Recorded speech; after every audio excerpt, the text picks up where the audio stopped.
सच के साथ। नमस्कार, सिटी वाराणसी लाइव में आप सभी का स्वागत है। मैं हूं अमित मिश्रा। आइए नजर डालते हैं आज के हेडलाइंस पर। संत रविदास जयंती पर मिनी पंजाब बना जन्मस्थली श्री गोवर्धनपुर। देश विदेश से आए श्रद्धालुओं ने रविदास मंदिर में टेका मत्था। वाराणसी पहुंचे यूपी कांग्रेस प्रदेश अध्यक्ष बृजलाल खबरी। कहा, देश की आत्मा है हमारा संविधान, लेकिन भाजपा सरकार संविधान को कर रही है कमजोर। केक काटकर मनाई गई पैगंबर हजरत अली की जयंती। मैदागिन से निकला जुलूस भी।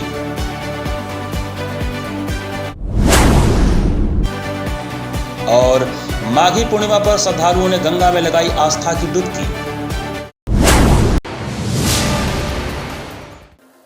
और अब समाचार विस्तार से।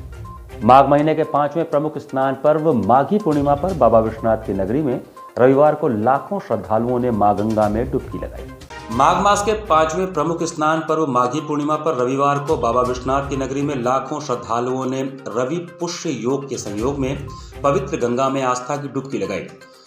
मां गंगा में स्नान ध्यान के बाद लोगों ने दान पुण्य कर बाबा विश्वनाथ, बाबा काल भैरव के दरबार में भी हाजिरी लगाई।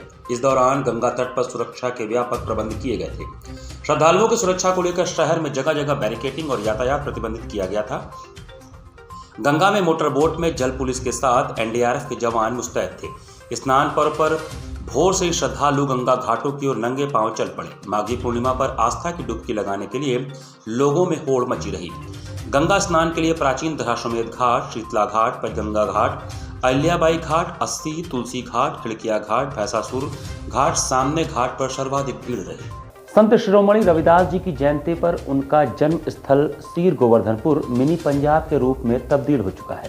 संत रविदास जयंती पर उनकी जन्मस्थली सीर गोवर्धनपुर मिनी पंजाब के रूप में तब्दील हो चुकी है। यहाँ पर देश के साथ ही विदेशों से भी श्रद्धालु संत शिरोमणि गुरु रविदास मंदिर में हाजिरी लगाने के लिए वर्ष में एक बार जरूर आते हैं। 2 साल कोविड काल के बाद इस बार लाखों श्रद्धालु गुरु के चरणों में शीश नवाने पहुंचे हैं। यहाँ पर पहुंचे श्रद्धालुओं का उत्साह देखते ही बन रहा है। पूरा गोवर्धनपुर क्षेत्र भक्ति के रस में डूब सा गया है। संत रविदास जी की जयंती पर रविवार को मुख्यमंत्री योगी आदित्यनाथ सीर गोवर्धन स्थित संत रविदास मंदिर पहुंचे। उन्होंने संत शिरोमणि की प्रतिमा के समक्ष शीश नवाया। इस दौरान मुख्यमंत्री को मंदिर के सेवादारों ने रुमाल बांधा। मंदिर के सेवादारों ने मुख्यमंत्री को संत रविदास जी की तस्वीर स्मृति स्वरूप भेंट की। मंदिर में मत्था टेकने के बाद सीएम संत निरंजन दास से भेंट किए। प्रधानमंत्री जी का संदेश है कि संत रविदास जी की 646वीं जयंती पर समस्त देशवासियों की ओर से उनको श्रद्धापूर्वक कोटि कोटि नमन। इस अवसर पर आयोजित किए जा रहे कार्यक्रम के बारे में जानकर अत्यंत प्रसन्नता हुई है। संत रविदास जी के विचारों का विस्तार असीम है। उनके दर्शन और विचार सदैव प्रासंगिक हैं। उन्होंने एक ऐसे समाज की कल्पना की थी जहां किसी भी प्रकार का कोई भेदभाव न हो। सामाजिक सुधार और समरसता के लिए वह आजीवन प्रयत्नशील रहे। संत रविदास जी कहते थे, ऐसा चाहूं राज में जहां मिले सबन को अन्न, छोट बड़ो सब समान बसे, रविदास रहे प्रसन्न। समाज में सकारात्मक परिवर्तन के लिए उन्होंने सौहार्द और भाईचारे की भावना पर बल दिया।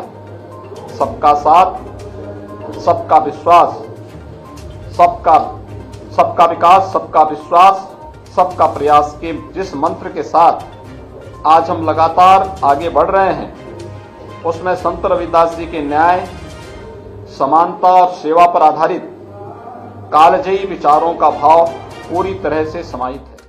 सीएम योगी के बाद यूपी कांग्रेस के अध्यक्ष बृजलाल खबरी, भीम आर्मी के राष्ट्रीय अध्यक्ष चंद्रशेखर आजाद, रावण सहित सपा व अन्य राजनीतिक पार्टी के लोग गुरु के चरणों में शीश नवाने पहुंचे। इस दौरान लोगों ने संत निरंजन दास से भी मुलाकात कर उनसे आशीर्वाद प्राप्त किया। मुलाकात करने आए लोगों को संत निरंजन दास ने अंगवस्त्रम भेंट कर सम्मानित किया। रविवार को प्रातःकाल से ही मंदिर के पास से श्रद्धालुओं का 1 किलोमीटर दूर तक लाइन लगा हुआ था। जयकारा करते हुए लोग अपनी बारी के इंतजार में लगे हुए थे। वहीं सेवादार और पुलिस लोगों को बारी बारी से दर्शन करने के लिए छोड़ रहे थे। दर्शन पूजन के बाद श्रद्धालुओं ने लंगर हॉल में लंगर भी छका। सेवादार पूरी तन्मयता के साथ लोगों को प्रसाद ग्रहण करा रहे थे। इस दौरान मंदिर के आसपास भारी सुरक्षा व्यवस्था तैनात की गई थी। उस धरती को नमन करने जहां से एक ऐसे महापुरुष पैदा हुए जिन्होंने समता, समानता, बंधुत्व, भाईचारे का संदेश पूरे जग को दिया। जब गैर बराबरी की व्यवस्था बड़े पैमाने पर लोगों के दिलों में थी, तब भी उन्होंने भाईचारे का एक ऐसा दीपक जलाया जिसका प्रकाश आज तक हम लोगों के दिल में है और दुनिया में उनके अनुयायी इस बात का अनुसरण करते हैं। आज सद्गुरु रविदास जी महाराज का 646वां प्रकाश पर्व है। मैं यहाँ नतमस्तक होने आया हूँ और उनके जो आदर्श है, सिर्फ मैं यहाँ उनको माथा टेकने नहीं आया, उनके जो आदर्श है उनको आगे बढ़ाने का संकल्प लेने के लिए आया। हर साल मैं आता हूँ, संकल्प लेता हूँ और पूरे साल उस जो आशीर्वाद, जो ताकत, जो बल पैदा होता है, उसके जरिए पूरे साल बिना रुके हम और हमारे साथी, हमारे नेतागण भीम आर्मी आज़ाद समाज पार्टी के दिन रात मेहनत करते हैं, जिससे कि हम उनके आदर्शों को जल्दी से जल्दी अंतिम व्यक्ति तक पहुंचा पाएं और उनके आदर्शों का लाभ, उस विचार को सशक्तिकरण मिलकर उस आदर्शों का लाभ समाज में रहने वाले अंतिम पायदान पे जो व्यक्ति है उसको भी मिले। रविवार को पैगंबर हजरत अली की जयंती मनाई गई। इस दौरान कई जगहों पर महफिलें भी सजाई गईं। वाराणसी में रविवार को पैगंबर हजरत अली की जयंती मनाई गई। इस दौरान नगर में कई जगह महफिलें सजाई गईं। 11 रजब 1444 हिजरी पर शेर खुदा दामाद पैगंबर हजरत अली की जयंती पर काली महल स्थित रिजवी होम पर हजरत अली शेर खुदा जन्मदिन 101 किलो का केक काटकर मनाया गया। इस अवसर पर उपस्थित लोगों ने कहा कि हजरत अली शेर खुदा के पास बेइंतहा ताकत थी, एक इंसाफ परस्त भी थे। उनके बारे में कहा जाता है कि अगर कोई साहिल गुजरता है कि कोई तो है अल्लाह के नाम पर खाना देने वाला, हजरत अली शेर खुदा अपने आगे का खाना भी साहिल को दे दिया करते थे। जन्मदिन के कार्यक्रम में शकील अहमद जादूगर, जिशान हैदर बेबी, आफाक हैदर, शबाब हैदर, रिशु कमर, हुसैन, वकार हैदर, शारिफ जिशान, अयान हैदर, आवेश हैदर, अरमान अहमद आदि उपस्थित थे। मैदान टाउन हॉल से मौला अली की शान में जुलूस उठा, जो चौक, दाल मंडी, नई सड़क, शेख सलीम फाटक, काली महल, पितरकुंडा होते हुए काली महल पहुंचा, जहां पर जुलूस का भव्य स्वागत किया गया। 13 रजब की खुशी जो है यहाँ रिजवी होम पर काली महल स्थिर है। यहाँ पे 101 किलो का केक मौला अली के जन्म दिवस पे आज ही के दिन 601 ईस्वी में 13 रजब को आपका जो है जन्म खाने अरब की सरजमीन मक्का में खाने काबा में हुआ था और आज बड़ी खुशी का दिन है। आज का दिन इतना खुशी का दिन है कि आप इसका ज़मीन और आसमान तलक खुशी मनाई जाती है। आप समझ लीजिए आज का दिन ऐसा है कि उस मौला अली जो कि जिनको अल्लाह ने शेर खुदा कहा है, जिनको शेर खुदा का लक़ब दिया है और उन्होंने बहुत ही एक नेक दिल इंसान थे। उनकी जितनी भी तारीफ़ किया जाए वो कम है। इतने ताकतवर होते हुए भी वो अहिंसावादी भी थे। उत्तर प्रदेश कांग्रेस कमेटी के प्रदेश अध्यक्ष ने मीडिया से बातचीत करते हुए कहा कि हमारा संविधान हमारे देश की आत्मा है। रविदास जयंती पर वाराणसी पहुंचे उत्तर प्रदेश कांग्रेस कमेटी के प्रदेश अध्यक्ष ब्रिजलाल खबरी ने मीडिया के साथ बातचीत में कहा कि हमारा संविधान हमारे देश की आत्मा है।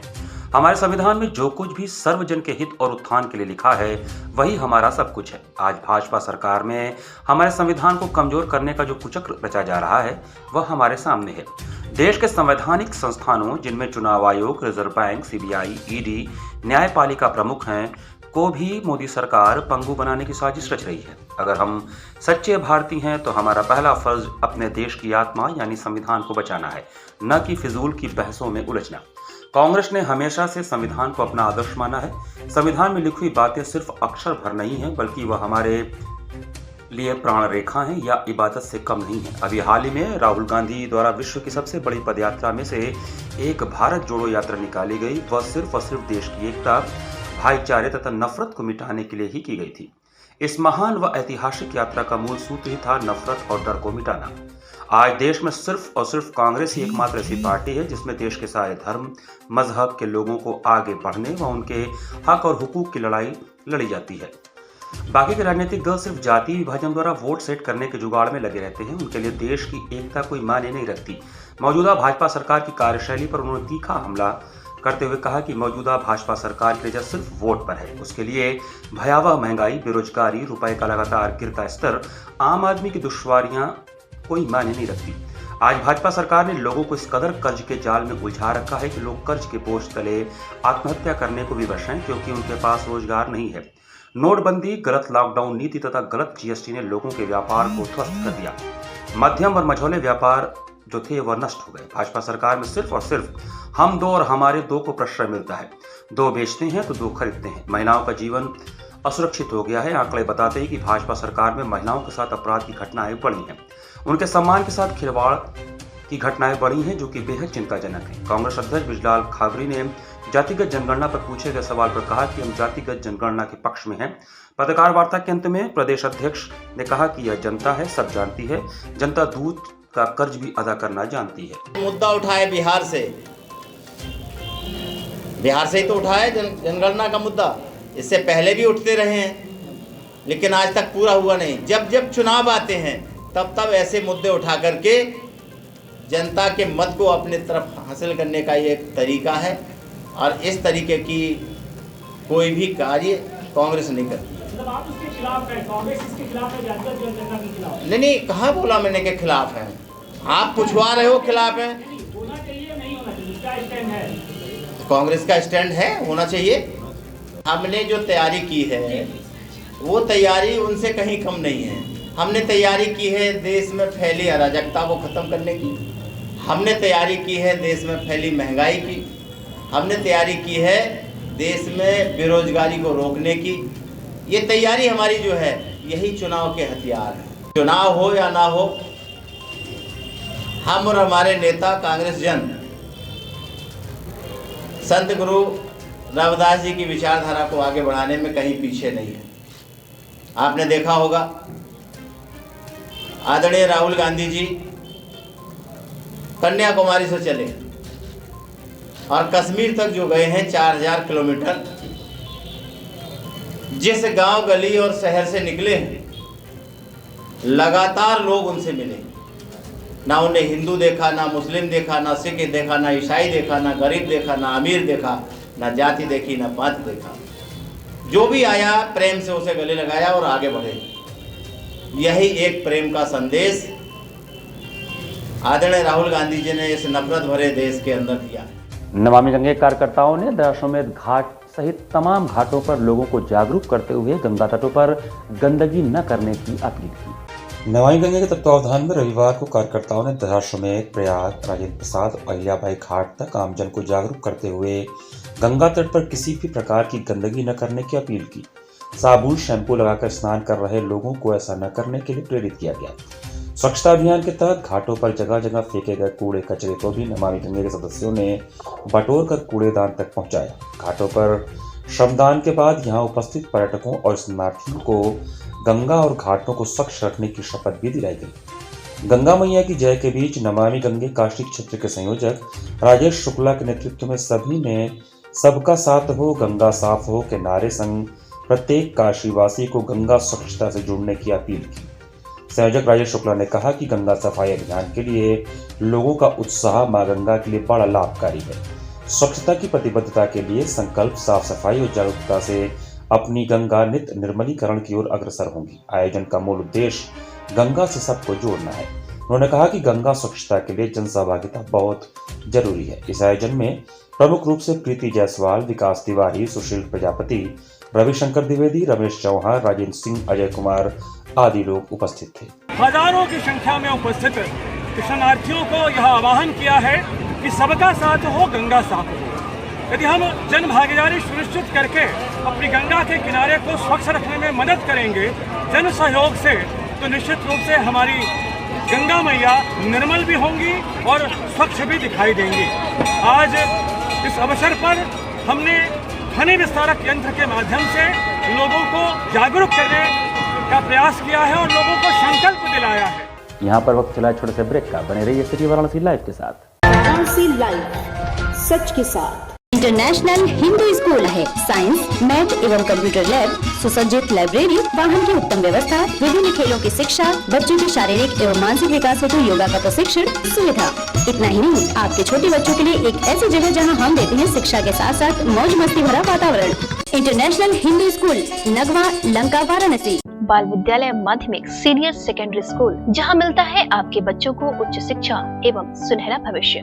CBSE affiliated play group according to home, 10+2 की उच्च शिक्षा एवं अनुशासन, कंप्यूटर क्लासेस, अत्याधुनिक science lab, student activities, SMS alerts, subject wise smart classes. बच्चों के सर्वांगीण विकास के लिए समय समय पर खेलकूद प्रतियोगिता, कल्चरल एक्टिविटीज, 50 वर्षों से अनुभवी शिक्षकों के साथ हमने बनाया आपके बच्चों का बेहतर कल। ट्रांसपोर्ट फैसिलिटीज विद जीपीएस, क्योंकि हम हैं बाल विद्यालय। तो आज बनाएं अपने बच्चों का बेहतर कल। Admissions open. बाल विद्यालय सीनियर सेकेंडरी स्कूल, प्रहलाद घाट एवं डोगरी, वाराणसी। कोरोना वायरस ने देश में एक बार फिर से रफ्तार पकड़ ली है। ऐसे में जरूरी है कि सभी लोग पूरी एहतियात बरतें। घर से बाहर निकलते समय मास्क का सदैव प्रयोग करें। समय समय पर हाथों को सैनिटाइजर से सैनिटाइज करें। ज्यादा भीड़ भाड़ वाली जगहों में जाने से बचें। 2 गज की दूरी का पालन करें। स्वस्थ रहें, सुरक्षित रहें। जनहित में जारी वाराणसी लाइव। वाराणसी लाइव, सच के साथ। ब्रेक के बाद आपका स्वागत है।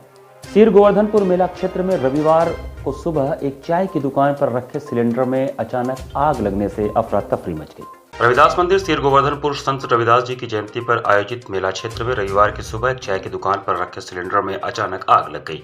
इससे मौके पर अफरा तफरी मच गई। स्थानीय लोगों व फायर ब्रिगेड की टीम ने तुरंत कार्रवाई करते हुए आग पर काबू पाया। दुकानदार फैज ने बताया कि सिलेंडर रखा हुआ था, उसमें गैस का लीकेज हो रहा था, इसकी वजह से आग लग गई। देखते ही देखते सिलेंडर धू कर जलने लगा और आग की लपटों से घिर गया। इससे मौके पर अफरा तफरी मच गई। स्थानीय लोगों ने साहस का परिचय देते हुए आग बुझाने का प्रयास किया। इस बीच सूचना पाकर मौके पर फायर ब्रिगेड की टीम भी पहुंच गई थी। बहरहाल इससे कोई अप्रिय घटना नहीं हुई। वो गैस लीक करने लगी, ऑटोमेटिक आग पकड़ लिया गया। कुछ बना नहीं रहे थे, गैस रखी थी, शाम को ही बनता है और अपने आप आग निकलने लगी। हम लोग जो दुकानदार लोग थे, यहाँ के दुकानदार सब वो लगे हुए थे। फायर ब्रिगेड वाले भी करते। ये गैस सिलेंडर का लीकेज होने से जो है आग लगी थी, जिसको हम लोग आकर के त्वरित जो है बुझा दिए हैं इसको। नहीं, हादसा कोई नहीं, बहुत सामान रहा, कोई हादसा नहीं हुआ। त्वरित हम लोग जो है व्यवस्था करते हैं। क्योंकि मेले परिसर में 3 फायर स्टेशन बनी हुई है, तो जो नजदीकी फायर स्टेशन से आके कवर कर लिया है इसको। जो शिक्षा, स्वास्थ्य, पर्यावरण जैसे सामाजिक मुद्दों के प्रति सक्रिय सामाजिक संस्था आशा ट्रस्ट के नगर कार्यालय का रविवार को तुलसीपुर में शुभारंभ हुआ। शिक्षा, स्वास्थ्य, पर्यावरण, जन जागरूकता आदि सामाजिक मुद्दों पर सक्रिय सामाजिक संस्था आशा ट्रस्ट के नगर कार्यालय का शुभारंभ रविवार को तुलसीपुर महमूरगंज में हुआ। रिक्शा ट्रॉली चालक जितेंद्र प्रसाद ने फीता काटकर कार्यालय का औपचारिक उद्घाटन किया। संस्था के समन्वयक वल्लभाचार्य पांडे ने जितेंद्र जी का माल्यार्पण किया और अंगवस्त्रम तथा स्मृति चिन्ह प्रदान करके उनका अभिनंदन किया। इस अवसर पर वल्लभाचार्य ने बताया कि नगर कार्यालय के प्रारंभ होने से नगरीय क्षेत्र में शिक्षा, पर्यावरण, स्वास्थ्य, श्रमिक पंजीकरण, सुकन्या योजना आदि विषयों पर जन जागरूकता का प्रयास सुचारू ढंग से हो सकेगा। शुभारंभ के अवसर पर दीनदयाल सिंह, प्रदीप सिंह, इंदु पांडे, विनय सिंह, दीपक पुजारी, नीलम पटेल, महेंद्र राठौर, विशाल, राजकुमार गुप्ता, एकता शेखर आदि प्रमुख रूप से उपस्थित थे। आशा ट्रस्ट की स्थापना जो है 1991 में हुई थी, तो 31 साल करीब हो गए। हम लोग ग्रामीण क्षेत्रों में काम कर रहे थे। इसका जो मुख्यालय है वो अभी तक ग्राम कैथी में था, गाजीपुर रोड पे, और अब हम लोगों को लग रहा है कि नगरीय क्षेत्र में भी एक सुविधा के ख्याल से और नगरीय समाज के साथ काम करने के लिए, उनको जागरूकता, स्वास्थ्य, शिक्षा और पर्यावरण वगैरह मुद्दों पे काम करने के लिए हम लोगों ने एक वाराणसी शहर में, हम महमूरगंज में एक सिटी कार्यालय का शुभारंभ किया है और यहाँ पे भी लोग उपस्थित रहेंगे और यहाँ से हम लोग शहरी कार्यों को सुपरविजन करेंगे। 5वें खेलो इंडिया यूथ गेम के वॉलीबॉल खिलाड़ी आयुष्मान सिंह के कांस्य पदक जीतकर वाराणसी पहुंचने पर उनका भव्य स्वागत किया गया। मध्य प्रदेश के भोपाल में 30 जनवरी से 11 जनवरी 2023 तक चल रहे 5वें खेलो इंडिया यूथ गेम 2022 के वॉलीबॉल खिलाड़ी आयुष्मान सिंह, जिन्होंने कांस्य पदक जीतकर काशी का मान सम्मान बढ़ाया, आज उनकी घर वापसी हो गई। वाराणसी कैंट स्टेशन पहुंचने पर यहां उनकी एक झलक पाने के लिए परिजन और खिलाड़ियों का जमावड़ा लगा रहा और उनका जोरदार स्वागत किया गया। बताते चले कि आयुष्मान सिंह पुत्र मनोज कुमार सिंह उर्फ डब्बू सिंह ग्राम जालूपुर थाना चौबेपुर के मूल निवासी हैं, जिन्होंने वॉलीबॉल खेल में कांस्य पदक जीता है और आज वह अपने घर वापस आए हैं। घर वापसी पर उनके गांव में स्थानीय लोगों, परिजनों, खिलाड़ियों और ग्रामीणों ने ढोल नगाड़ों के साथ उनका जोरदार स्वागत किया और उनकी जीत में अपनी जीत बताते हुए खुद को भी गौरवान्वित महसूस करते रहे। ग्रामीणों ने कहा कि आयुष्मान सिंह ने जो वादा किया था कि वह वॉलीबॉल प्रतियोगिता में काशी का मान और देश का सम्मान बढ़ाने में कोई कसर नहीं छोड़ेगा, उन्होंने अपना वादा पूरा किया और वॉलीबॉल प्रतियोगिता में कांस्य पदक जीतकर सम्मान बढ़ाया है। आयुष्मान सिंह के घर पहुंचते ही उनके घर बधाई देने वालों का तांता लगा रहा और लोग एक दूसरे का मुंह मीठा करते रहे, एक दूसरे को मिठाई खिलाते हुए जश्न में डूबे रहे। आयुष्मान सिंह के पिता मनोज कुमार उर्फ डब्बू सिंह ने बताया कि मेरे पुत्र ने जो देशवासियों को आश्वासन देकर मध्य प्रदेश के भोपाल में वॉलीबॉल प्रतियोगिता में खेलने गया था, जिसका वाराणसी से इकलौता चयन हुआ था, और उन्होंने जाते हुए हम सबको आश्वासन दिया था कि किसी भी कीमत पर काशी का मान सम्मान घटने नहीं दूंगा और कोई न कोई मेडल अवश्य जीत कर लाऊंगा। वह आज अपने वादे पर खरा उतरा है। इससे हमारे परिवार, ग्रामीण एवं क्षेत्र सहित पूरे देश का सम्मान बढ़ा है और इससे अन्य खिलाड़ियों को भी उम्मीद जगी है कि वह अच्छा खेल का प्रदर्शन करते हुए अपने देश का, अपने क्षेत्र का मान सम्मान बढ़ाने में कोई कसर न छोड़े। आयुष्मान सिंह ने एक अनौपचारिक बातचीत में मीडिया कर्मियों को बताया कि मेडल जीतना इतना आसान नहीं था, काफी मेहनत के बाद मेडल मिल सका है। इसके लिए प्रत्येक खिलाड़ी को लगभग 8 घंटे तक खेलना पड़ता था, तब जाकर के यह उपलब्धि हासिल हुई है। काफ़ी कठिन कंपटीशन था ये, क्योंकि इसमें बहुत इंडिया लेवल के प्लेयर भी आए हुए थे इसमें, और उनके सामने हम लोग जैसा खेले हैं उससे बहुत ही खुशी हो रही है हमें।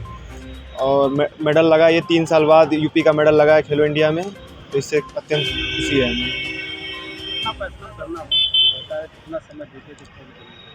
जी, एक दिन का कम से कम हम लोग 8 घंटे प्रैक्टिस में देते हैं रोज़ का, तब जाके कहीं इतना मेडल आता है यूपी का। कैसे मैच कहाँ खेले थे और कितने रैंक पाए? जी, ये मैच भोपाल में था खेलो इंडिया का, जिसमें हमने लीग मैच में पहला हरियाणा से मैच हम लोग हार गए थे। उसके बावजूद भी हम राजस्थान, तमिलनाडु और हिमाचल प्रदेश को हरा के ये 3rd प्लेस हासिल किए हैं। सारनाथ धर्मचक्र बुद्धि थीम वर्ल्ड कल्चरल सोसाइटी तथा वाराणसी सोतोकान कराटे एसोसिएशन द्वारा रविवार को राष्ट्रीय खिलाड़ी सम्मान समारोह का आयोजन किया गया। वाराणसी के सारनाथ धर्मचक्र बुद्धि थीम वर्ल्ड कल्चरल सोसाइटी तथा वाराणसी सोतोकान कराटे एसोसिएशन के संयुक्त तत्वावधान में राष्ट्रीय खिलाड़ी सम्मान समारोह आयोजित किया गया। इस कार्यक्रम में मुख्य अतिथि के रूप में सरदार सेना के राष्ट्रीय अध्यक्ष RS पटेल व कार्यक्रम के अध्यक्ष कंचन गुप्ता तथा वाराणसी सोतोकान कराटे एसोसिएशन के संयोजक जयप्रकाश JP पटेल उपस्थित थे। मुख्य अतिथि डॉक्टर RS पटेल ने राष्ट्रीय विजेता खिलाड़ियों को सम्मान पत्र, ट्रैक सूट व उनके प्रशिक्षकों को शॉल व सम्मान प्रमाण पत्र देकर पुरस्कृत किया। इसके साथ ही राष्ट्रीय स्तर के खिलाड़ियों को तैयार करने वाले शिक्षकों को भी सम्मानित किया गया। इस सम्मान समारोह का आयोजन कर खिलाड़ियों का उत्साहवर्धन किया गया। इस कार्यक्रम में बनारस के सीनियर कराटे खिलाड़ी प्रकाश भारद्वाज, राजन तिवारी, गोपाल गोविंद, मंजय गुप्ता, हर्ष राजभर, राधेश्याम गुप्ता, जयप्रकाश यादव, सुरेश पाल, अनिल मौर्य, मनीष मौर्य, विकास मिश्र, अभिषेक उपाध्याय, दिनेश मौर्य, वीरू सिंह आदि खेल प्रेमी उपस्थित थे। AIU all India university games Chhattisgarh में हो रहा था कराटे का, उसमें मेरा 2nd पोजीशन था, इक्वल स्कोर था। उसके बाद भैया आपकी सपना क्या था, आपने कराटे क्यों चुना? कराटे में बचपन में मतलब ये खेल के लिए मतलब मेरा सपना है ओलंपिक खेलना, और मैं अभी तक 4 साल से अभी नेशनल तक ही रुका हुआ हूँ। मुझे इससे आगे भी खेलना है इंटरनेशनल लेवल पे, और अगर सहयोग मिला तो मैं इससे आगे भी मेडल ला के दे सकता हूँ। इसमें किस तरह की चुनौतियाँ आती हैं? बहुत सारी चुनौतियाँ आती हैं, हर एक बहुत चुनौतियाँ बहुत आती हैं, लगातार आती ही रहती हैं, लेकिन उससे हमें आगे निकलना पड़ता है, तब हम यहाँ तक पहुँचते हैं। इसी के साथ सिटी वाराणसी लाइव का ये संस्करण वहीं समाप्त करते हैं। मुझे दीजिए आज्ञा, नमस्कार।